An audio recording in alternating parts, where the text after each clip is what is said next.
dia muito interessante, Um né? dia muito importante. Será que os homens gostam disso? Não só homens, mulheres também gostam Elas disso. estão passando a gostar mais. Estão. Mas cada era vez uma mais. paixão, é uma paixão nacional e era uma paixão bem masculina, mas hoje as mulheres estão entrando nessa seara aí. Hoje, dia 19 de julho, é celebrado aí no Brasil o Dia Nacional do Futebol. É isso mesmo, a data foi escolhida pela Confederação Brasileira de Desportos, é isso mesmo, CBD, atual Confederação Brasileira de Futebol, CBF, em 1976, em homenagem ao time mais antigo do país em atividade, o Esporte Clube Rio Grande do Sul. Rio Grande do Sul, é isso mesmo. Fundada aí no dia 19 de julho de 1900. O tempo é grande. Tempinho bom, né? Tempinho bom. Pois é, e para falar mais sobre o esporte que atravessou o Atlântico e chegou em terras brasileiras em 1894, estão conosco o jornalista e esportivo Wallace Henrique. Bom dia, Wallace. Bom dia, bom dia. Seja muito bem-vindo. Bem-vindo. E o ex-jogador de Paula, que hoje você atua numa associação que presta assistência complementar aos atletas profissionais em formação e ex-atletas, né, de Paula? Bom dia.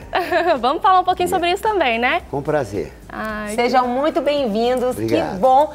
Eu quero começar perguntando para o senhor, de Paula, como que o senhor vê o futebol na época que o senhor jogava, até a participação das mulheres para hoje? As mulheres estão mais ativas, efetivas. Como que o senhor vê esse crescimento aí? O futebol, na minha época, ele era uma atividade muito discriminada, socialmente, financeiramente, e o jogador era tido quase como um pária da sociedade, sabe? E os relacionamentos sociais eram muito difíceis. Tem até fotos do senhor, enquanto o senhor vai falando aí, tem fotos do senhor. Minha foto, eu já fui... já fui novo. galã. Galã. Aí o senhor estava falando que era muito discriminado, não era bem remunerado também. Mas era uma atividade lúdica. Sim. Porque a vinculação do atleta com o clube é muito forte. Então, um jogador, ele amava o clube ao qual ele pertencia. Vestia a camisa mesmo. Literalmente, né? Vestia a camisa. Literalmente.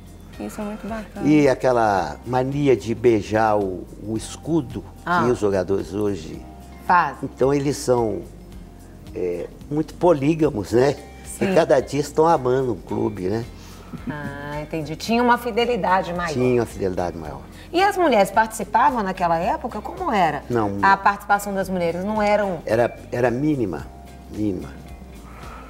O Wallace entende bem desse assunto, porque ele é historiador. E eu conheço mais a parte do jogo, na essência mesmo, sabe? Mas a participação feminina era mínima. Agora, né? Agora, eu quero dizer, não vou dizer agora, porque eu sou velho e falo agora. Depois do advento do Mineirão, Sim. Eu me lembro que foi num período em que eu parei de jogar futebol para poder estudar, e eu estava na faculdade de Direito. Então eu percebia um movimento na faculdade de Direito das moças. Entendi. Sabe? A partir daquele período é que houve um crescimento da participação feminina no futebol. Isso a gente vai falar daqui a pouquinho, mas Wallace, eu queria que você me falasse um pouquinho da questão dessa empatia que o brasileiro tomou pelo futebol, né? Ele chegou aqui, chegando, né? Veio pela elite e virou um esporte de massa. Sim, o futebol ele nasce, ele vem para o Brasil pelas elites. Primeiro, há documentos que mostram que antes da introdução do futebol pelo Charles Miller, ele já era disputado em colégios jesuítas. Logo depois, essas crianças iam para o exterior, iam para a França, iam para a Inglaterra. conseguiram, pegaram o advento, trouxeram bolas e jogavam, só que sem uma grande disseminação de esporte aqui. Logo depois, Charles Miller, que era filho de membros da elite, filho de inglês, foi para a Europa e esse sim trouxe uma bola, uma bomba de encher e os uniformes dos clubes que ele disputava lá. Conseguiu introduzir o futebol, nasce pela elite. Os clubes, primeiro, são de pequenos trabalhadores em determinadas regiões, só que, obviamente, ligados também a questões ferroviárias, questões populares. Ele vai se tornando um esporte popular. Em Guimarães Rosa, por exemplo, cita que o futebol jamais pegaria no Brasil. É uma coisa curiosa. Logo depois, o futebol ele consegue se tornar um produto de massas. Sim. Ele se torna... porque você precisava apenas de uma bola, 2 sapatos para conseguir... praticar aquela modalidade, ao contrário do remo, que era um grande esporte do país no período no início, que era um esporte que necessitava de equipamentos, nem todos conseguiam ter acessibilidade àquele esporte, àquela modalidade. Tinha um investimento maior nesse esporte e o futebol, com uma bola, você já fazia alegria. Sim, uma bola simples, às vezes nem mesmo uma bola de meia. Então, assim, foi um esporte facilmente disseminado pelo Brasil. E ele ganha o status de hegemônico e hoje, assim, é curioso você ver, ele sai da elite, ele vai tornando um esporte popular e hoje ele se torna cada vez um esporte mais de elite com pouca acessibilidade, talvez, ao público comum. O esporte se tornou muito mais, não só uma prática esportiva, se tornou um negócio. Então a gente tem esses 3 períodos históricos, está vendo um acaba que está invertendo a situação, né? Começou pela elite, veio para a massa e está retornando. Cada vez mais elitizado. Então, assim, o processo vai se invertendo e essa dinâmica, e o esporte tem esse poder, por mais que ele é acessível, ele também se torna isso, fazendo essas clivagens sociais. Agora, eu queria perguntar, como que você observa, né, como historiador? Você falou uma coisa interessante, ele veio para trazer essa alegria, e às vezes a violência tem ganhado espaço nos estádios ou fora, aquilo que seria às vezes para unir, para todos estarem juntos, comemorando, às vezes as pessoas começam a se enxergar como inimigas, sendo que não era esse o propósito. Como que você tem visto historicamente esse processo? Porque o futebol eu vejo de uma forma assim, um pouco complicada.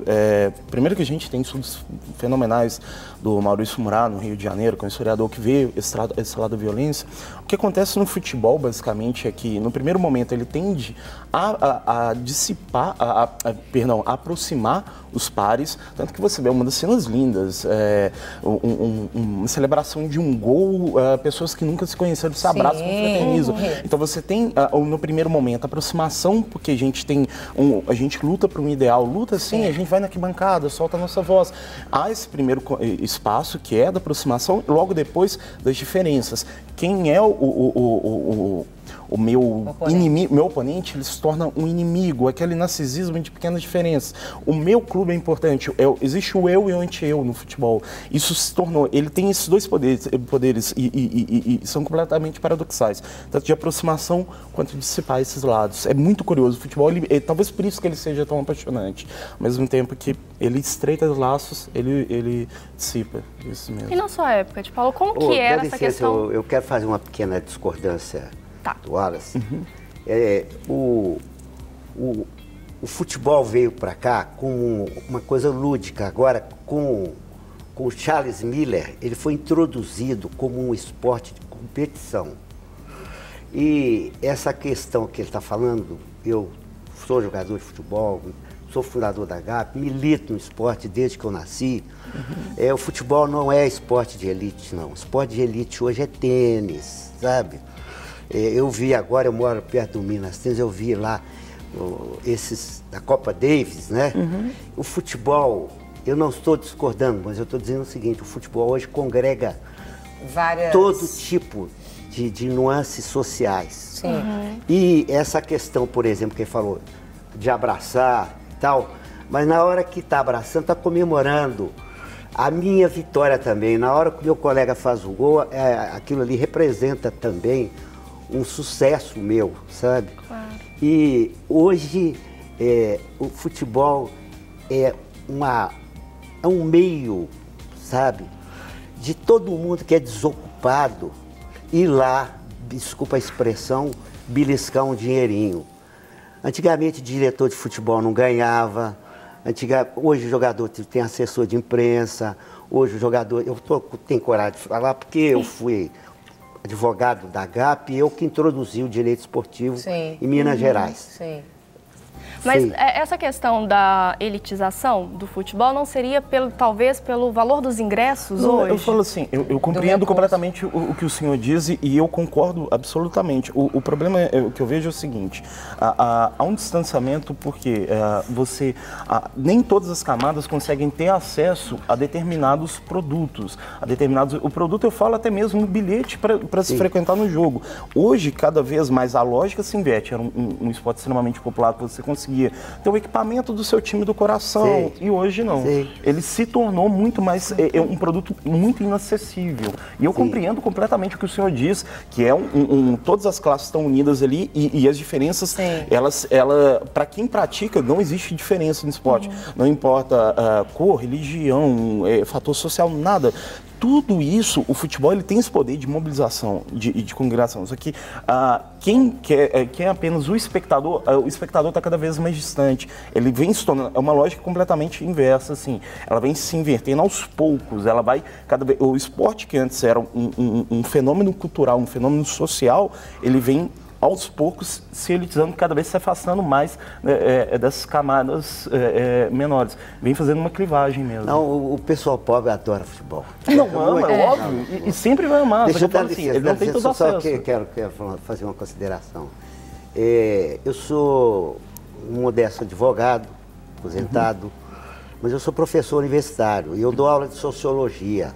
Sim. Então, o que eu percebo no livro da vida é que o vizinho que não gosta do outro, se o outro for cruzeirense, ele vai ser atleticano.